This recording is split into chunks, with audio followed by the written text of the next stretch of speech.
안녕하세요. 오늘도 사연살롱을 찾아주셔서 감사합니다. 저는 동화책 사파가예요. 프리랜서라서 작업은 재택근무로 하고 있어요. 남편은 친구와 함께 컴퓨터 관련 회사를 운영하는데 벌이가 꽤 괜찮은 편이죠. 우리 집엔 저랑 남편 외에 시아버님도 함께 살고 있어요. 사실 아버님과 함께 사는 게 쉬운 일은 아니에요. 아무래도 집안에 어른이 계시다 보니 신경 쓸 게 많거든요. 이런 절 보고 주변에선 대단하다고들 해요. 시아버님 모시는 게 뭐 그리 대단할 일이냐고요? 사실 거기엔 약간의 사정이 있거든요. 가슴 아픈 가정사가요. 저희 아버님은 몸이 안 좋으세요. 거동이 불편하실 정도로요.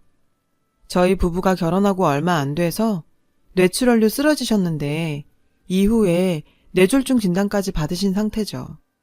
그 후로 거동은 물론 주위 도움 없이는 일상생활도 불가능한 상태예요. 저도 처음부터 몸 아픈 시아버지를 모시고 살 생각은 없었어요. 상황이 그러니 모시게 된 거죠. 제 남편은 사남매 중에 막내로 위로 형 둘과 누나 한 명이 있어요. 남편이 그러는데 자긴 어려서부터 집안의 눈엣 가시였대요. 어머님과 형들 그리고 누나한테요. 이미 든든한 두 아들과 살림 미천인 딸까지 있으니 딱 됐다 하는 찰나에 계획에 없는 넷째가 태어나서 어머님은 무척 황당하셨다나 봐요. 먹고 살기도 힘든데 입만 늘었다고요. 그래서일까요? 남편은 어린 시절을 생각하면 암울한 기억뿐이래요. 늘 혼났던 기억과 어머님의 푸념이 떠올라서죠. 넌 태어나지 말았어야 했어. 자신을 낳아준 엄마한테 그런 말을 듣고 살았으니 어린 나이에 얼마나 상처가 됐겠어요. 언젠가는 하도 억울해서 악을 쓰고 대들다 죽도록 맞기도 했다더군요. 엄마가 그럴 정도니 형제들은 또 오죽했겠어요. 어린 동생을 보살펴주긴커녕 늘 종부리듯 했다더라고요. 그런 남편에게 유일한 버팀목은 아버님이셨죠. 당시 시부모님은 주말 부부셨는데 아버님 일터가 지방에 있어서 그랬대요. 금요일 밤에 오셔서 일요일 저녁에 다시 내려가셨는데 그래서 남편은 늘 금요일 밤을 손꼽아 기다렸다더군요. 아버님은 자식들을 차별하진 않았지만 유독 막내인 남편을 특히 아끼셨대요. 볼 때마다 안아주고 놀아주실 정도로요. 그러니 남편이 아버님을 좋아하지 않을 수가 없었겠죠. 아마도 어머님이 남편을 못마땅해 하는 걸 알고 계셔서 더 그러셨는지도 모르겠어요. 방학이 되면 남편은 아버님을 따라 아버님 숙소에서 지내곤 했대요. 집에 있는 것보다 그 편이 더 좋았다고 하더라고요. 자신을 유일하게 사랑해주는 아버님이 아니었다면 자긴 일찌감치 나쁜 선택을 해서 세상에 없었을지도 모른다고 하더군요.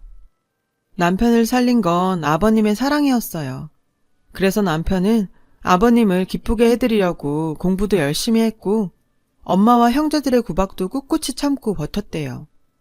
그렇게 중학교 3학년이 된 남편은 충격적인 일을 겪게 되었는데 그건 바로 어머님의 외도였죠. 몰래 남자들을 만나고 다니는 걸 남편이 목격한 거예요. 한 번은 아버님이 안 계신 틈을 타 새벽녘에 애인을 안방까지 불러 관계를 갖기도 했다더군요. 사춘기였던 남편은 충격을 받았지만 아버님께 알릴 용기가 나지 않더래요. 혹시라도 부모님이 이혼을 하시면 아버님과 떨어져 살게 될까봐 어린 마음에 두려웠겠죠. 그래서 어머님에 대한 분노를 속으로 삭힐 수밖에 없었고요. 그래서 더욱 공부에 매진했대요. 꼭 성공해서 아버님과 둘이 살려고요. 성적이 좋았던 남편은 대학에 가고 싶었지만 집안 형편을 알기에 욕심을 부릴 수만은 없었죠. 그렇다고 손 놓고 포기할 수도 없었고요. 그래서 중학교 3학년 때부터 그 나이에 할 수 있는 아르바이트는 다 했다나 봐요. 하지만 중학생 벌이가 오죽했겠어요. 고작 해야 용돈벌이 정도였죠. 그래서 빨리 취직해 돈을 벌어야겠다는 생각에 고1 담임선생님께 상황을 얘기했더니 성적 장학금을 노려보면 어떻겠냐고 조언해 주시더래요. 그렇게 다시 남편은 희망이 생겼고 전보다 열심히 공부에 매진했대요. 게다가 이후로도 담임선생님은 많은 도움을 주셨고, 덕분에 남편은 수능 시험에서 고득점을 받을 수 있었죠. 이후 선생님께서는 장학금을 받고 입학할 수 있는 학교까지 알아봐 주셨대요. 그 덕분에 남편은 원하던 대학에 들어갈 수 있었고요. 하지만 남편의 합격 소식에 기뻐한 건 가족 중 아버님 뿐이셨대요. 심지어 형들과 누나는 남편이 대학에 합격한 사실조차 몰랐다네요. 다들 살기 바빠서 그랬을 거라고는 하는데 아무리 그래도 그렇지 가족끼리 너무한 거 아닌가요? 암튼 대학에 들어간 남편은 친구 덕분에 자취를 하게 됐고 덕분에 집을 나을 수 있었죠. 정확히 말하면 더부살이였어요. 잘 사는 친구가 자기 자취방 한 켠을 공짜로 내준 거였으니까요. 그렇게 남편의 대학 생활은 시작됐고 1학년 가을 우리 부부는 만나게 되었어요. 우리가 같은 학교를 다닌 건 아니고요. 제가 친구들과 남편의 학교 축제에 놀러 갔다가 만난 거였죠. 남편의 동아리 친구가 제 친구와 사귀고 있었거든요.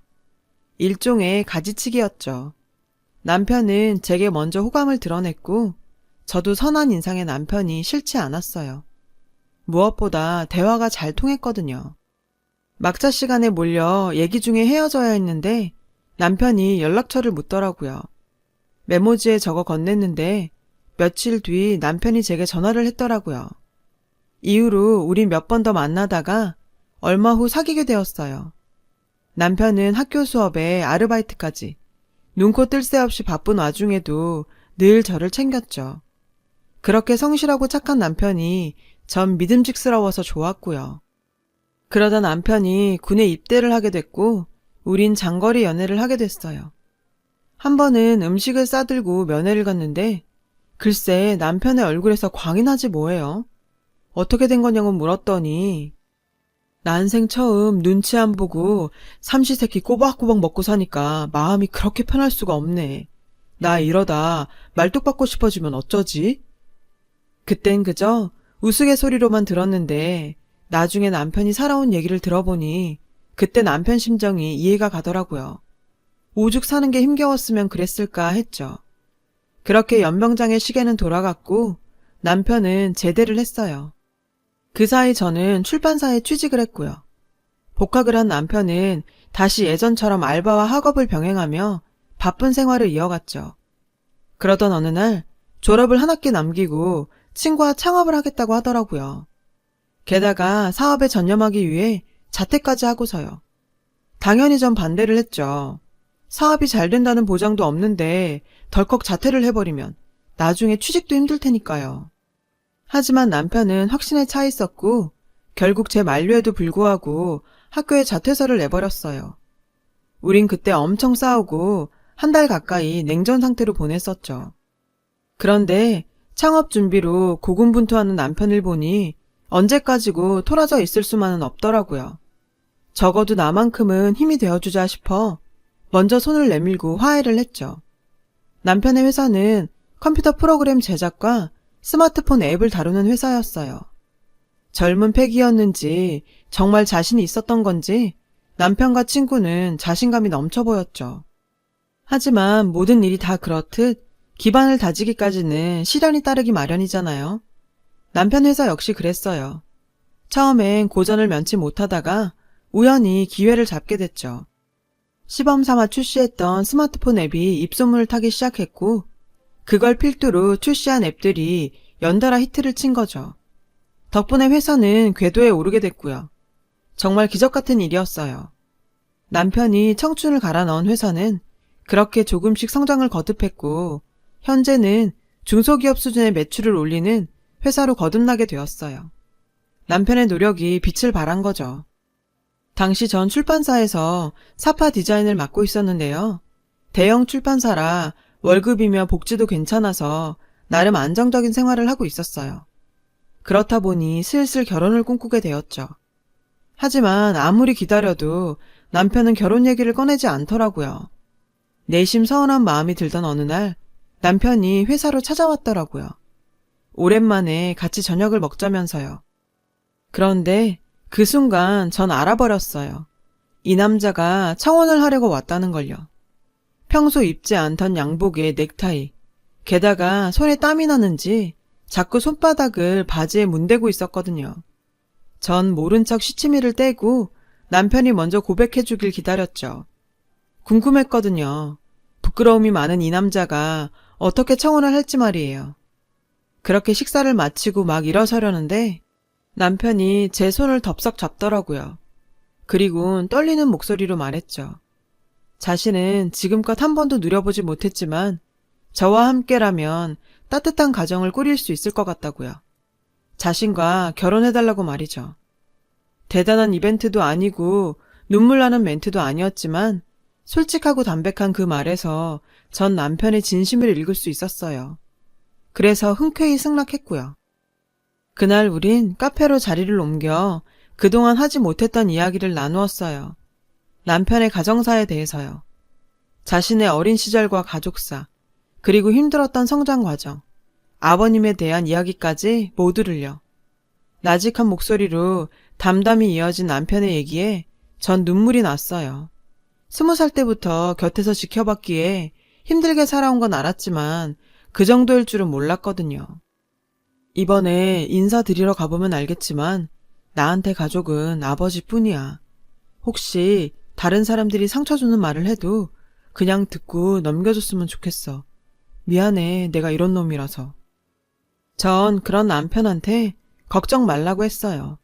직장생활 짬밥이 얼만데 그런 자리를 못 넘기겠냐고요. 그러면서도 내심 걱정이 되긴 했죠. 앞으로 계속 볼 시댁 식구들이니까요. 그렇게 우리는 시댁에 인사를 드리러 가게 됐어요. 집에 가보니 남편 말대로 우릴 환영해주는 건 시아버님 뿐이더라고요. 어머님은 보자마자 빈정거리셨죠. 지 형들보다 먼저 가겠다니 나 원참. 넌 장유유서도 모르니? 생전 연락 한 번 없더니 결혼할 때 되니 부모가 필요하긴 했나 보지? 배은망덕한 놈 같으니라고. 시종일관 어머님은 남편을 깎아내리는 말만 해대셨어요. 그런 어머님 앞에서 남편은 죄인처럼 고개를 숙이고 있었죠. 얘긴 들었지만 막상 눈앞에서 보니 가슴이 미어졌죠. 그날 우린 최대한 감정을 억누른 채 시어머니의 푸념을 듣다가 저녁도 제대로 못 얻어먹곤 쫓겨나다시피 나왔어요. 분하고 화가 났지만 나보다 힘들 남편을 생각해 꾹 참았어요. 반면 우리 집에선 남편을 반갑게 맞았죠. 이미 부모님과는 학부 때부터 얼굴도 익힌 데다 밥도 몇 번 먹었던 사이라서 마치 아들 대하듯 자연스럽게 대해주셨거든요. 남편도 자기 집에서와는 달리 밝고 활기찬 모습이었고요. 그런 모습을 보니 저도 덩달아 기분이 좋더라고요. 가여운 사람, 처가에서라도 대접받고 살게 해야겠다 마음 먹었죠. 그리고 얼마 뒤 양가 상견례가 있었어요. 바로 전날까지 전 시어머니 때문에 걱정을 많이 했는데 웬일인지 상견례 자리에서는 멀쩡히 행동하시더라고요. 아무래도 사돈 앞이라 그런 거겠지만요. 우린 둘 다 모은 돈이 많지 않아서 조촐하게 친척들과 친구들만 불러 식을 올리기로 했어요. 그렇게 결혼식 당일이 되었고 우린 별탈 없이 식을 올릴 수 있었어요. 그런데 결혼하고 얼마 안 돼 일이 터지고 말았죠. 아버님이 쓰러지신 거예요. 병원에 가보니 뇌졸중이라고 하더군요. 그런데 그 말을 들은 시어머님이 세상을 다 산 사람처럼 곡을 하시지 뭐예요. 전생에 내가 무슨 죄를 지어서 저 인간 병수발까지 해야 돼? 지질이 복도 없지. 아이고 내 팔자야. 사람들이 쳐다보는데도 아랑곳 않고 자신 팔자 타령을 하시더라고요. 그 모습을 본 남편은 주먹을 부르르 떨었어요. 전 혹여 남편이 무슨 짓이라도 벌이지 않을까 가슴을 조였죠. 한참을 곡을 하던 시어머님은 저희 부부를 보며 그러시더군요. 니네 형 누나들 바쁜 거 알지? 보니까 니네가 제일 한가한 것 같던데 집에 들어와서 네 아버지 간호 좀 해라. 새아기 너도 어차피 결혼을 했으니 일 그만둬야 할 거 아니니? 시집 온 지 얼마 안 된 며느리한테 시아버지 병수발 떠넘기는 것도 모자라. 뭐가 그리 당당한 건지 이해가 안 됐죠. 게다가 들어와서 병수발을 하라니 말인즉슨 시집살이를 하라는 거잖아요. 하루아침에 시집살이에 병수발까지 하게 되다니 기가 막혀서 말도 안 나왔죠. 아버님 간호까지는 어떻게 봐주겠지만 그래도 이건 아니죠. 그런데 남편은 흔들리는 것 같았어요. 그날 밤 남편은 제게 아버님을 우리가 모셔야 할 것 같다고 하더군요. 하지만 그러기에 우리 집은 무리였죠. 세 사람이 살기엔 저희 집이 좁았거든요. 게다가 환자를 모시는 거라 더더욱이요. 그런 제 말에 남편은 눈물까지 흘리며 부탁을 했어요. 그 눈물을 보니 저는 안 된다고만 할 수는 없었죠. 그래서 그래, 내가 한번 접어주자 했죠. 그렇게 우린 시댁과 합가를 결정했어요. 전 출판사에 사직서를 내고 본격적으로 아버님 병간호에 나섰죠. 근데요, 제가 어머님 대신 당신 남편 병수발까지 들고 있는데도 어머님은 손 하나 까딱 안 하시지 뭐예요. 게다가 잔소린 또 어찌나 해대는지 누가 보면 제가 시댁에 친정아빠 모셔와 사는 줄 알겠더라니까요. 성질 같아선 다 엎어버리고 싶었지만 남편을 봐서 꼭 참았어요.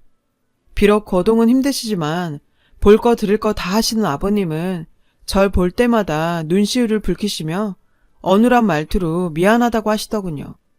그 모습이 어찌나 짠하던지 울컥했죠. 그와는 달리 어머님은 절 괴롭히는 것도 모자라 툭 하면 아버님 옆에서 빨리 죽으라고 고글 하셨죠.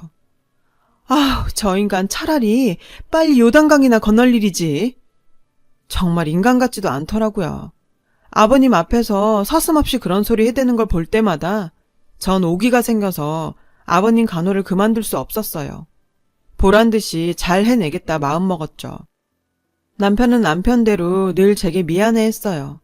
살림하랴 시집살이하랴 아픈 시아버님 간병하랴. 솔직히 지금도 그때 일을 생각하면 우라가 치밀곤 해요. 그런데 문제는 이게 다가 아니었어요. 남편과 제가 둘이 벌어 살다가 남편 혼자벌이로 살림을 해야 하는 판에 시어머니의 아픈 시아버지까지 돈 들어갈 곳은 늘어났고 그러다 보니 가게는 점점 구멍이 나기 시작했거든요. 그러던 어느 날이었어요. 장을 보고 집에 왔는데 아버님이 안 계시는 거예요. 거동도 불편하신 분이 혼자 밖에 나가셨을 리도 없고 그래서 어머님께 달려가 아버님 행방을 물었죠. 그런데 글쎄 요양원 갔어. 이러시지 뭐예요. 저는 갑자기 무슨 요양원이냐고 되물었지만 어머님은 엉뚱한 소리만 해댔죠. 내가 네 고생 덜어준 거야. 고마운 줄이나 알아. 내가 아는 지인이 운영하는 요양원이 있는데 거기서 받아주겠다고 하길래 보냈다. 돈 걱정은 말아라. 내가 낼 테니. 기가 막혔어요. 아니, 그런 일을 가족과 상의도 없이 도둑장가 가듯 치러요? 저는 당장 남편한테 전화해서 이 사실을 알렸어요. 그랬더니 남편이 한 걸음에 달려왔더라고요. 남편은 어머님한테 가서 아버님이 어디 계신지 당장 말하라고 다그쳤죠. 그런데 소용없었어요. 아무리 어르고 달래도 입을 꾹 다물고는 말을 안 하시더라고요. 그리고 얼마 뒤 저는 남편이 말했던 대로 어머님의 외도를 목격하게 되었어요. 집에 남자를 들이신 거죠. 도대체 어디서 남자들을 그렇게 데려오는지 정말 한심해서 말도 안 나오더라고요. 밤마다 안방에서 새어나오는 그 더러운 소리에 정말 토할 것 같았어요. 전 그때 난생 처음 사리를 느꼈다니까요. 도저히 참을 수 없어서 남편을 잡고 분가하자고 난리를 쳤죠. 남편도 그러고 싶어 보였지만 그간 보증금을 야금야금 헐어먹은 탓에 당장 직구할 돈이 없어서 참을 수밖에 없었어요. 그렇게 1년가량이 흘렀어요. 남편은 그 사이 전국 요양원을 다 뒤졌죠. 그런데도 아버님의 행방은 찾을 수 없었어요. 그러던 어느 날이었어요. 상황이 급반전되는 일이 벌어진 거예요. 그날은 주말이라 어머님과 남편 모두 집에 있었거든요. 그때 초인종 소리가 들렸어요. 나가보니 대문 앞에 아버님 연배의 어르신이 서 계시지 뭐예요. 혹시 집안 어른인가 싶어 남편을 불러서 아는 분이냐고 물었죠. 모른다더라고요. 그런데 내가 혹시 윤수냐? 제 남편 이름을 물으시더라고요. 남편이 그렇다고 했더니 대뜸 저한테 그럼 그쪽이 수연이겠구나, 윤수처. 제 이름까지 아시더라고요. 제가 맞다고 했더니 어르신은 제 손을 덥석 잡으시고는 울기 시작하셨어요. 그 소리에 안에서 어머님이 나오셨죠. 그런데 어르신이 어머님을 보더니 갑자기 돌변해선 어머님 머리채를 휘어잡지 뭐예요. 어머님은 머리가 잡힌 채 나 죽는다고 고래고래 소리를 치셨죠. 남편은 간신히 어르신을 떼어놓았어요. 어르신은 여전히 화가 안 풀리시는지 씩씩대며 그러시더군요. 망할 것. 멀쩡한 지 남편을 버리고 어디 뻔뻔하게 얼굴을 디밀어. 천벌받을 년 같으니라고. 어르신은 어머님을 향해 욕설을 내뱉으시군 남편 손을 잡아 끄셨어요. 윤수야, 가자. 네 아버지 찾으러. 어르신의 말에 남편은 동요하기 시작했죠. 그리곤 뭐에 홀린 사람처럼 차키를 들고 나와 어르신과 저를 태웠어요. 그런 남편을 보고 어머님은 콧방귀를 뀌며 그러시더군요. 저 미친 영감탱이가 퍽이나 알겠다. 남편은 그러거나 말거나 차에 시동을 걸었어요. 전 일단 자초지종부터 듣고 움직여도 움직이자 했지만 남편은 아버님 얘기에 눈이 뒤집혀서 막무가내였죠. 남편은 어르신이 건넨 주소를 향해 차를 몰았어요. 솔직히 전 반신반의했고요. 그런데 달리는 차 안에서 어르신이 그러시는 거예요. 아버님과 어르신은 수십 년 전 군대에서 만난 선후인 관계라고요. 군대에서 괴롭힘을 당하던 어르신은 이러고 사느니 차라리 죽자 결심을 했고 보초를 서던 중 죽을 결심을 했었대요. 그때 어르신의 총구를 막아선 게 아버님이셨죠. 아버님이 그러셨대요. 저런 버러지 같은 것들 때문에 왜 내가 죽어야 하느냐고. 죽고 싶으면 차라리 그 정신으로 살아서 복수하라고요. 저놈들 보란듯이 멋지게 살아내서 떵떵거리고 잘 사는 게 쟤들이 가장 두려워하는 복수라고요. 죽어봐야 개 죽음밖에 더 되겠냐고. 그 말에 정신이 확 들더래요. 그래서 그날부터 죽기 살기로 악을 쓰고 사셨대요. 아버님은 제대하는 그날까지 어르신을 곁에서 지켜주었고 그렇게 두 분은 의형제로 지내셨다고요. 하지만 제대 후 얼마 안 돼 어르신 가족은 미국으로 이민을 가게 되었고 타지에서 먹고 사느라 바빠서 연락도 못하고 사셨다고요. 그렇게 아버님과 연락이 끊어진 거죠. 그러다 은퇴 후 생활에 여유가 생겼고 유독 아버님 생각이 간절해서 무작정 한국을 방문하셨었대요. 수소문 끝에 가까스로 아버님과 재회할 수 있었다네요. 얘기를 들어보니 우리가 결혼을 하던 그 시기쯤 같았어요. 이후로 한동안 통화도 하고 편지도 주고받았었는데 갑자기 또 연락이 끊어졌다더군요. 아마 아버님이 쓰러지신 그 시기였던 것 같았어요.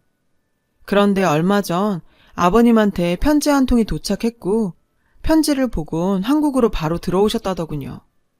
지금 찾아가는 주소지가 바로 편지에 적힌 주소였대요. 편지엔 삐뚤빼뚤한 글씨로 빼곡히 차 있었는데 그 내용을 읽고는 도저히 참을 수가 없었다고 하시더군요. 편지의 내용은 대략 이러했어요. 어머님이 애인과 작당해 자신을 외진 요양원에 보내버렸고 유일하게 자신을 보살펴주던 막내 아들 내외와도 연락을 끊어버렸다고요. 이 편지를 받거든 막내 아들 내외를 찾아가 자신이 있는 곳으로 와달라고 부탁 좀 해달라고요. 그 편지는 요양원에 봉사활동을 하러 온 학생한테 부탁해서 어렵게 보내셨던 모양이었어요. 어르신은 집으로 전화를 할까 편지를 쓸까 고민을 하시다가 혹시라도 어머님이 받고 먼저 손을 쓰지 않을까 걱정이 돼서 직접 오셨다더군요. 전말을 전해들은 남편은 갓길에 차를 세우고 한참을 울었어요. 전 그런 남편을 달래주다 저도 같이 울음을 터뜨렸죠. 정말 어머님은 인간도 아니었어요. 우린 산길을 한참 달려 숲속의 외진 요양원을 찾을 수 있었고 그곳에 아버님이 계시다는 걸 알 수 있었어요. 하지만 병원 측에선 환자를 내어줄 수 없다고 하더라고요. 보호자인 어머님 동의 없이는 절대 안 된다고요. 할 수 없이 우린 경찰을 불렀어요. 그리고 어르신이 받았던 아버님 편지를 보여주고 내막을 설명했죠. 그렇게 우여곡절 끝에 우린 아버님을 만날 수 있었어요. 휠체어를 타고 나오시는 아버님을 보자 남편은 달려가 와라 끌어안고 아이처럼 엉엉 울었죠. 아버님도 그렇고요. 그 모습에 그 자리에 있던 사람들 모두 펑펑 눈물을 흘렸죠. 아버님은 그 사이 상태가 많이 나아지신 것 같았어요. 어떻게든 살아나가기 위해 재활훈련을 열심히 하셨대요. 그 길로 우린 아버님을 서울에 있는 요양병원에 모셨어요. 그리곤 어르신의 도움을 받아 변호사를 선임했죠. 사악한 시어머니를 고소하려고요. 변호사와 상담을 해보니 노인 방치와 학대 등으로 고소할 수 있다고 했어요. 아무래도 남편은 자신의 어머니를 고소하는 게 쉽지 않은 것 같았지만 결국 고소하기로 마음을 굳혔어요. 저 역시 남편 뜻을 따르기로 했고요. 하지만 한 집에 살면서 어머님을 고소한다는 게 내심 찝찝하긴 했어요. 지금까지도 그랬지만 앞으론 더더욱 집이 지옥처럼 느껴질 게 뻔했으니까요. 그렇다고 당장 나가 살 집도 없어서 걱정을 하고 있었는데 뜻밖에도 어르신께서 자신의 명의로 된 아파트를 내주시겠다는 거예요. 어차피 본인은 미국에 살고 있어서 관리하기도 힘들다면서요. 마침 비어있으니 들어가 살라더군요. 저희가 돈을 모아 독립할 수 있을 때까지 무료로 쓰라고요. 하지만 남편과 전 선뜻 그러겠다고 할 수 없었죠. 그렇잖아요. 서울 시내 아파트가 한두 푼도 아니고 전셋값만 해도 수억인데 우리 부부가 난감한 표정으로 말이 없자 어르신이 한 가지 조건을 거셨어요. 대신 아버님을 모시는 게 조건이라고요. 안방에 환자 병상이랑 필요한 의료품을 넣어줄 테니 성심성의껏 아버님을 잘 모시라고 하셨죠. 아버님은 자신의 생명의 은인이니 이 정도는 해드려야 자신도 마음이 놓이시겠다고요. 어르신의 설득 끝에 우린 그러기로 했어요. 그렇게 우리는 아파트로 이사를 했어요. 아버님도 함께요. 얼마 뒤 어머님이 남편한테 전화를 했더군요. 고소당한 사실을 알게 된 거죠. 게다가 어머님을 통해 알게 된 사실이 하나 더 있는데요. 글쎄 아버님이요. 어머님한테 이혼을 요구하셨다지 뭐예요. 게다가 어머님의 상간남들 모두에게 간통에 대한 위자료까지 청구하셨고요. 어머님이 살고 있는 집도 부동산에 내놓으셨더라고요. 어머님은 하루아침에 거지꼴이 났다고 남편한테 아버님 마음 좀 돌려달라 사정을 했다는 거예요. 당연히 남편은 거절했죠. 그런데 더 웃긴 사실이 뭔지 아세요? 아버님이 상간남들한테 위자료를 청구했다는 소식을 듣곤 남편 형제들이 쪼르르 저희 집으로 몰려왔지 뭐예요. 평생 한번 챙기지도 않더니 양갱이며 화과자까지 사와서는 아버님한테 그 돈 받으면 좀 나눠주십사 부탁을 하더라고요.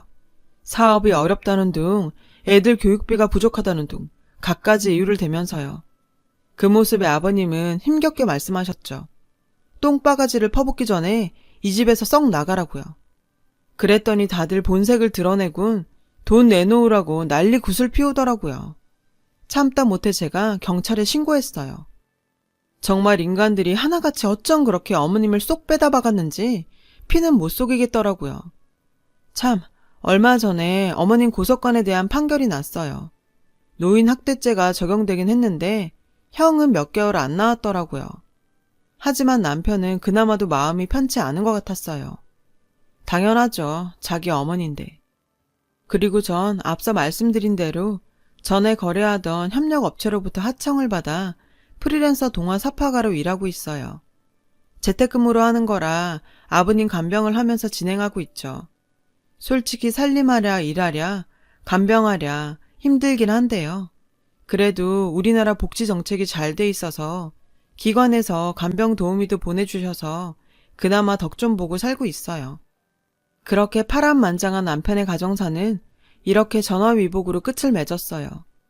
이번 일을 보며 그런 생각이 들더라고요. 무심코 행했던 선행 하나가 큰 복이 되어 돌아올 수 있다고요. 그래서 저도 아버님 잘 모시고 착하게 살려고요. 착하고 성실한 남편 내조도 잘 하고요. 그럼 언젠가 저도 복 좀 받겠죠? 여러분, 사연 댓글에 응원과 현명한 조언 부탁드려요. 좋아요와 구독은 저에게 큰 힘이 됩니다. 오늘도 좋은 일 가득하세요.